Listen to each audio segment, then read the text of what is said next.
Spark the Electric Jester 3 is so fucking cool. It rocks my socks off. Spark 3 is a speed-based, redacted-inspired platforming game, and, as all indie games do, iterates on a AAA concept in a meaningful manner.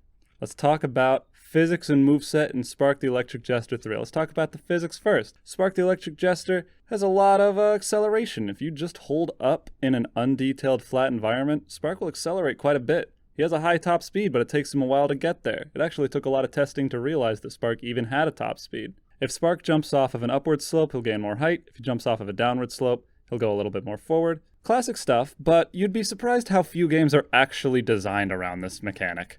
And no, I don't respect a game that has the mechanic but doesn't design its levels around it only to reward speedrunners. Fuck off. There should genuinely be a room in Redacted in which players have to do a slope jump to advance. Let's talk about moveset.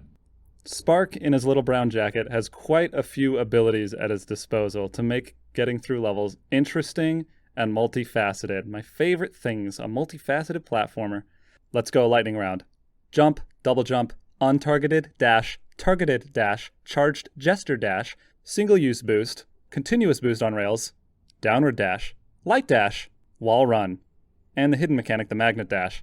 I appreciate that Spark 3 allows players to double jump, untargeted dash, and charged jester dash in whatever order they want to maintain their height for as long as they want, depending on what the environment demands. Because, you know, at the end of the day, the game's all about flow, man. The game's all about just playing it and vibing and having a good time. Doing a homing attack on an enemy will recharge all three of these things, so, you know, it's great. It's good. Oh, there's wall jumps, too. Oh, I wrote wall run, but not wall jump. Yeah, you can wall jump. So, you can, like, wall jump, dash back into the wall jump, double jump, back into the wall, jump, and then do a last-ditch charged Jester dash to try and climb up a wall. It's really fun. I appreciate that the Jester dash transitions seamlessly into a running state. I particularly like the downward dash and the light dash. The downward dash gives players speed if they land on a downward slope. The light dash increases players' speed past their top speed by going through a trail of orbs, which, thankfully, make a very pleasant, bassy, easy on the ears sound effect when collected. How nice. The thing about the light dash is that levels are actually designed around them. Light dash is not used as a tool to artificially take players from one part of the level to the next in a flashy manner. Light dash is used as a speed tool first and foremost. Peppered throughout levels are small trails of orbs for the player to line themselves up with and exploit for their benefit.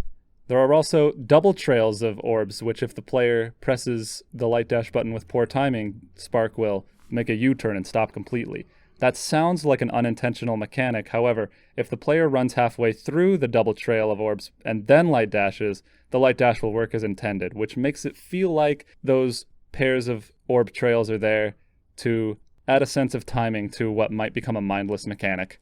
There is a single-use boost, but the difference is in the details. That's a thing that Steeb has said in the past. It was really funny.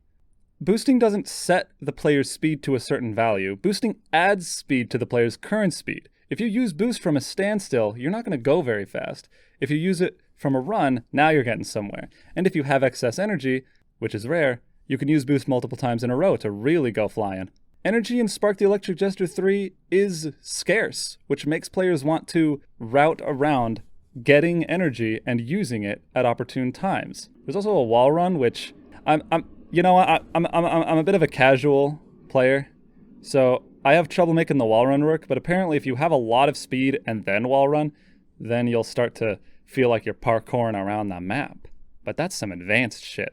Speaking of advanced shit, I'm about to tell you a secret about Spark the Electric Jester 3, even though you haven't even started fucking playing it yet. This technique is called the magnet dash. If the player chains a targeted dash and an untargeted dash, one after the other, Spark will careen off at obscene speeds.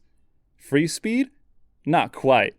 The thing about getting such a large burst of speed is that it's hard to control. If your angle's off by just a little bit, you'll go flying off the edge. Getting that much speed takes skill and maneuvering to maintain for more than 2 seconds. All of these mechanics I've just described foster a dynamic and environment in which the player looks at the layout of the level for ways to exploit it to gain and maintain speed. As players run through levels, they look for trails of orbs. They look for downward slopes to down dash off of. They look for upward slopes to jump off of. They look for enemies to magnet dash through, and they look for walls to run over and jump from. The layout of the level suddenly becomes a lot more important because the player has to interact with it to do the thing. It's a video game. It's not a DreamWorks film. It's a video game. And that's my mechanical talk. That's Spark the Electric Jester 3. Play it. I don't have to talk about a bunch of other shit that doesn't matter. Spark 3 is a good example of an economical game. Being made by one person, there's only a certain number of man hours you can put in a fucking game that's made in 3 years. As such, the game is low poly. Tracks are MIDI. Sound effects are recycled from the first Spark game, the 2D one. It's pretty surprising how well these sound effects work in 3D. For enemies blowing up, for Spark taking damage, light dashes, boosts. It works really well. You really don't have to make a game sound or look photorealistic to make it evoke things. Now this is a very unresearched point, but I appreciate that Spark's face is just an orb with 3 textures on it. It reminds me of Matthew Matosis' Wind Waker review, in which he says that Toon Link's face must have been pretty easy to animate, which gives the developers more time to animate more expressions of him. Maybe I just don't look at enough 3D games, but I don't see this technique being used often enough. Now, I may be a big mechanical boy, and I think the Spark the Electric Jester 3 is greater than the sum of its inspirations, but it is quite inspired by Redacted Adventure 2, and as such, it's got a story. It's fine. It's inspired. What I can respect about Spark the Electric Jester 3 story is that it's clear that the author had an idea and had inspiration and wanted to tell this story. I can see the enthusiasm in the directing and in the plot twists or whatever. Yeah, whatever. It's fine. It's fine. Even if the story's a little bloated, I can forgive the developer because, oh my god, he made Spark the Electric Jester 3. And did I mention it was made by one person primarily? Got some help from other people this time, but Spark 2 was made by one person. Can you imagine making a game and you have the ability, the right, to go to the end credits and just write game by insert name here? Holy shit. Sorry I forgot your name, buddy, but you a real one. All right. Sorry, Redacted fans, but I really feel like laying into you today. I'm feeling cruel. It's just frustrating to see Redacted getting talked about in any capacity ever by anyone. Redacted had a rough transition to 3D. It did. That's objectively true. Like, you know, it's a meme that is said, but like, oh my god, Redacted Adventure sucks. And it transitioned Redacted from a game series which had game mechanics to a series which had less mechanics and more scripted moments, more cutscenes, less interaction. So it's really refreshing to see Spark the Electric Jester 3 have interaction and dynamism in gameplay. Like, Redacted is a brand, dude. Redacted doesn't love you. I don't think lesser of you for liking Redacted. I pity you. Just watch the CJ the X video about subjectivity in art, and they will explain much better than me about art that earns your love and art that doesn't earn your love. It's just exceedingly clear to me that Redacted doesn't like you. It doesn't respect you. It doesn't like you. It doesn't want to make Redacted doesn't want to make good games. They just want to make Boss Baby for the Wii U. Like, let me illustrate my point. Why do Redacted games go through so much effort to tell a story about Redacted versus Dr. Redacted?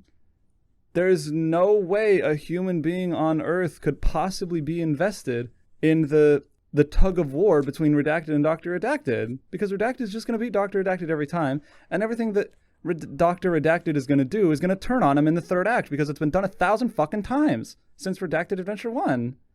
And yet, the Redacted game that came out yesterday goes out of its way to lovingly animate cutscenes starring Redacted and Dr. Redacted with shitty voice acting and photorealistic cartoon models and high fidelity rendered environments, and it's like, it's current year. Like, you have shitty voice acting on purpose. We don't have to be limited by the development process anymore. You could just choose to make it good, and you deliberately chose to make it bad. Sega literally has a fucking Bible which says that Redacted has to be portrayed a certain way. Redacted cannot do these things, and Shadow Redacted is like fucking triple restricted. That's not exactly an environment that fosters creativity. And also, they're all rushed for holiday release. I can't imagine a single Redacted game has gotten more than 3 years of fucking dev time. And for a game that like focuses on the high fidelity graphics and windowing and wowage levels, it's just not a recipe for goodness. All right, just stop, please. Just stop. Just play Spark the Electric Jester 3. It will invigorate you with life and a love for video games. The way Spark the Electric Jester 3 is good in a way that video games are good. It's not a game where you happen to have gameplay between cutscenes. It's a game about the fucking game. It's a game where you play the gaming.